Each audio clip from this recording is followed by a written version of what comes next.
歡迎大家又再次嚟到我呢個積奇人生頻道，我係 Jacqueline，呢個我 team member Kristen。我今日咧又收到一個新嘅問題喎。咁咧，我最近咧就有個客問我，佢話佢好中意貪靚，就去做美容院做 facial 啦。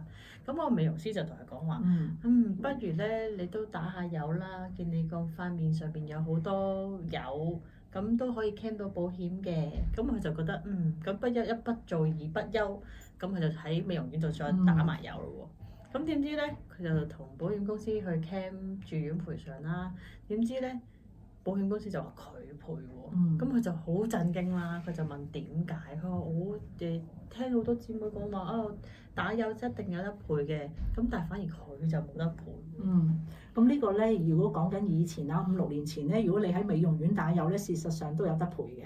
因為咧都係醫生做，亦都係有需要啦，咁所以有得賠嘅。但係因為真係太多人咧喺美容院打油，而亦都係太多呢個索償咧，咁所以咧喺保險公司嘅角度咧係好難釐定係咪有醫療需要，因為嗰笪地方叫美容院，美容院係俾你個咩感覺啊？扮靚咯，做 facial 咯。係喎，即係扮靚做 facial 啦。而家美容院都請醫生去啦，係咪？咁所以我哋係好難衡量咧呢一個嘅打油係咪屬於扮靚，因為咧係所有 claim 嘅保險、住院保險咧都需要有一個醫療需要嘅。咁係咪真係有醫療需要咧？如果係扮靚，咁我好難去評估咯，因為扮靚真係唔可以索償住院保險啊。咁所以而家咧近呢幾年咧，呢1-2年啦，咁保險公司都比較嚴謹啲嘅。個原因咧就係我哋必須要證明你呢個 claim 咧係屬於有醫療需要，所以地方會考慮啦。而家你一定要喺診所做，即係醫生嘅診所，就唔可以喺美容院，呢個係必須㗎啦。咁啊只會越嚟越嚴嘅啫。咁你先至可以，如果喺診所做就肯定係醫療需要，就唔係扮靚需要啦。咁所以呢個地點係好重要嘅。即係需要嗰個獨特性都好重要。係啦，係醫療需要，仲要醫生喎，唔係扮靚需要喎。你個需要都要釐清係咩需要喎。咁即係醫生要幫你做打油嘅程序啦。咁但係亦都有個 case 咧，佢就話其實咁我喺醫務所度打油啦。咁咧，但係有個醫生咧就收2萬蚊。咁又有個醫生咧，好收細啲，就收8萬蚊。咁你都想揾個好嘅醫生幫你做噶嘛？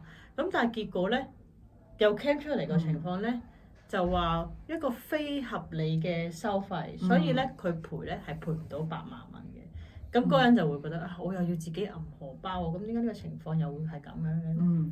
其實咧喺我嘅角度咧，即係可能你會覺得個醫生個收費係我信得個醫生嚇，但係佢嗰個即係你話佢手勢好啊，其實喺我嘅角度咧，我咁多客人都傾過油咧，都好難知道邊個醫生好手勢嘅，因為我諗講俾大家聽咩叫打油，點樣打法嚇。其實咧，如果你個有油嘅地方咧，一般嘅醫生咧會搽啲藥膏喺你嗰個地方度嘅，咁嗰啲有少少麻醉嘅成分，咁然之後就用激光去有油嘅地方就點一點，咁你咧只可以我自己就覺得只係點一點係。即係點一點嘅啫，咁可能咧就好難講話手勢好唔好嘅。咁點一點咧就收你8萬蚊，就算你有100粒都好，佢點咗100次都好，咁即係平均幾多錢一粒啊？即係800蚊一粒噶咯喎。咁係咪真係可以係合理收費咧？保險公司就有呢個考慮啦。咁所以一般叫合理收費咧，就喺保險嘅公司嘅角度就睇你個數量多唔多。嗱，如果你得100粒收你8萬蚊，咁梗係唔合理啦。但係如果你有8000粒，收你8萬蚊就好合理咯喎，係咪？咁但喺保險公司嘅角度，你會唔會一次過打8000粒啊？你個客人都頂唔順啦，係咪？因為佢就算落咗麻醉藥咧，始終都有感覺嘅。